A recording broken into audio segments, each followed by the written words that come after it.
This is the Semovente Contracaro 64. And this is the Semovente Contracaro 64. I'm not joking. Both vehicles have the exact same name. You can see it at the top where my mouse cursor is. Semovente Contracaro 64. The only difference is that this one's followed by Vipera, and this one's not. Funny enough, the stock turret on this vehicle is actually the same turret on the upgraded Vipera, and I'm pretty sure they feature about the same armor as well. It really is interesting that Wargaming literally just made a premium version of a tank that already existed in the game. But what's even funnier is that Wargaming doesn't even know the difference between these two tanks. If we make our way over to the Black Friday event page, we can see in the picture of the three collectors that they have for sale, the Vipera is clearly showcasing the turret of the tech tree. So Wargaming themselves doesn't even know the difference between the tech tree and the collector. Good job. Shows just how much the devs know about this game. But I am here to talk about the Vipera and why I think that it's actually one of the strongest tier 8s in the game, and honestly in the overpowered category. I've talked about in the past why I think most double shot tanks are overpowered. The Murat is a bit of an outlier. It's more in the balanced category, but all the tier 8 double shot tanks are OP in my mind, and this one also reaches that category. Not only does this tank feature a whopping 11 degrees of gun depression, not only does this tank have a decent top speed of 35, but mainly it has a double shot gun. Now it's an auto reloader, which does 400 damage, and it has a 2-second interclip. So, in other words, in 2 seconds you can deal 800 damage. Not only that, but the vehicle features 2,500 effective damage per minute. Now, it has a reserve shell. So, the first shell is 7.7 seconds, plus the 2-second interclip. So, 9 seconds to reload a 400 damage shot. But the second shell is 19 seconds. So, it's almost double the time if you dump your clip to get the shells back. But, while a lot of people say, oh, don't ever dump your clip, I personally am one of the people that say, do dump your clip. If you're in a situation where you see a free 800 damage, there's nothing around you that's going to push you, and that person was going to back up with extra health, then I'd rather shoot that person, because there's a couple reasons. First of all, think of it like this, right? An FE2 and 5B183 can deal, 950 damage with a standard shell. This tank, with 2 seconds, can deal 800 damage. This is a tier 8. I mean, a 183 does about, if you're in a heavy, which has 2,500 health on average, it does almost about, a half of your health. A little bit less than a half. So, it's hard to really say exactly, but, maybe 2/6? Well, no, that would just be 1/3. I don't know. Point being, it does, 2/5 of your health. We'll put it like that. And this tank can deal half your health.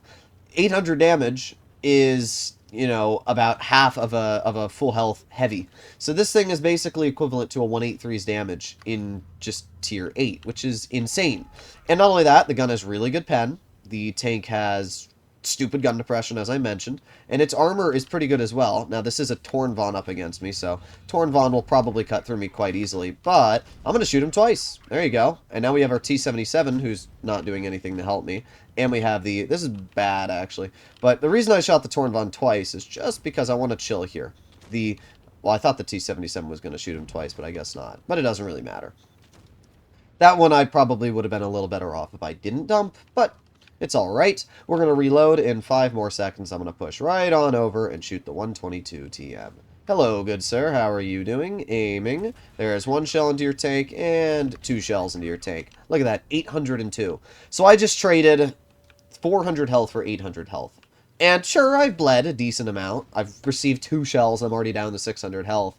That's the one thing that kind of sucks about tank destroyers in general, is they sacrifice a lot to deal damage.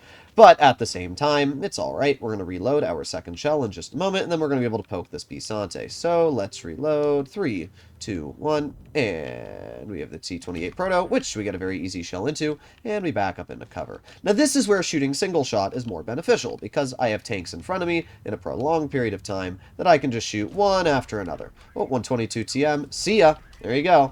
Double shot mechanic goes burr, ladies and gents. We're already at 3,000 damage this game, but we have a T-28 Defender on my side. Unfortunately, even with me doing pretty good here, it looks like this still will probably be a loss. We're going to find out, though. T-77's doing his best to hold. The problem is this T-28 Defender is going to roll off to my side. This Elephant needs to get over here, now. There you go. Nice. Okay. And the Bisante is over here on my flank. All right. And I'm just going to chill right here. There's the T-28, and one easy shell into his vehicle. He bounces me. And you know what? I'm tempted, but I'm not going to do it. I'm just going to back on up like so. With 11 degrees of gun depression, I can work this ridgeline pretty darn easily. Get another shell into the T-28, and another shell. And there you go. So, I mean, this is what I mean by this tank is so stupid on getting out damage. Because you can see how, sure, dumping my clip does lower my effective damage per minute. But clearly, it didn't affect it too much, because I still ended up dealing 4,200 damage and getting a very easy victory. I always like to calculate the environments that I'm in and the engagements that I'm going up against, right? For example, that 122 TM, I drove over the ridge to shoot. Now, I had two options. It was shoot once, reload on single shot, and shoot him again, or shoot twice and back up. Now, both technically result in the same damage, except one of them leaves me with an extra shell, and one of them doesn't. Here's the problem with shooting somebody, right? Let's say it's an SU-130 PM, or even that 122. If I drive over that ridge, he's going to shoot me before I get the shell on him. And not only that, he might out-reload me if he has adrenaline on, or something like that. So I'd rather just go bam bam, shoot my two shells into him, not bleed any health, and then back into cover, versus trying to shoot both shells separately, single shot, and lose possible health. Because you have to remember, every time you're shooting somebody, you're exposing your tank to the elements, you're exposing your tank to your opponents. So that's why with a vehicle like this, where it's not that much of a downside to dump your shells, I don't really mind it too much, to be entirely honest. So what do we have going on here? Well, we can see the Defender Mark 1 and the Indian Panzer. I'm going to make my way to the mid. You can see that we got a bunch of tanks supporting me here, so ideally, the best play to make is to move all the way down this road. Wow, we're already down a tank. That's pretty impressive, actually. I don't even know how we're down a tank already, but we are. I would not expect anybody to be going over there. I would expect most of their team to be over here.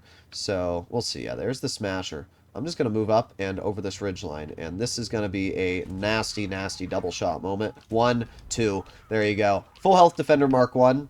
We just took 936 health off of. Think about that. 936. And look at this. I just back into cover. I don't bleed any health. I'm unspotted, and I'm safe. And this is why. And if I do this 2 more times, that's already 2,700 damage. And that's what allows this tank to be so darn capable. And it's why I, as I mentioned, think that it kind of crests into the overpowered category, because name other tanks you can do this in. So let's see, we have the Indian Panzer all the way in the back, and we aim in. Unfortunately, we're not able to get that shell out just yet.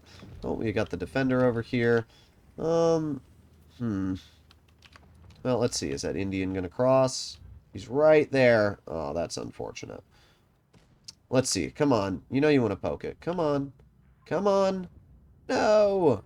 Well, I don't think we're going to get much damage out this game, guys. I'm going to be entirely honest. Mainly down... Oh, wait a sec. There's 1 HE, 498. 2 HEs, 999. That is so stupid. Well, there you go. Now we're up to 2,000 damage. Just like that. A game that we were sitting at almost nothing. We're now at 2,000 damage. And that's just what the tank does. I mean, as I mentioned, the damage output of this vehicle is insane. And people don't realize it until it's shooting you for 800 HP in a matter of 2 seconds. And look at this. I already have my shells loaded again. So I'm just going to chill right here. I'm aiming on the Indian. And there's 1 shell into the Indian for 435. 2 shells in the Indian for 406. And we back into cover. So now I don't need to worry. I don't need to bleed. The AMX-13 M24 is going to shoot him. The rest of my team's going to shoot him. And I can start looking at the Vipera. 3 dumps. And that puts me at just shy of the amount of damage that I want to be sitting at. So we just need to get 1 more pen here, and we'll see if we can do that. Smasher is obviously spotted. We're going to reload right now, and 3, 2, 1. We load in a gold shell to guarantee the pen. There's 1. There's 2. There you go. That's 3,250 damage, ladies and gents. Just like that. And I dumped my reserve shell every single shot I fired. And it shows you that, yes, dumping your reserve shell sometimes can be a bad idea. If I'm in a situation where I see 3 tanks that are about to rush me, obviously I'm not going to go and dump my reserve shell, because that's stupid. Why would you do that? But when I'm in a situation where I see the rear of a Defender Mark 1, which I can HE for 500, or I see an SU-130 PM poking, and I can bring what is a full health tank destroyer down to 100 health, I'm going to do it. Because first of all, anybody else on my team that has 0.1 brain cells can now shoot that person and completely take them out of the game. But the second reason is because I didn't bleed any health to deal that damage whatsoever, as I said.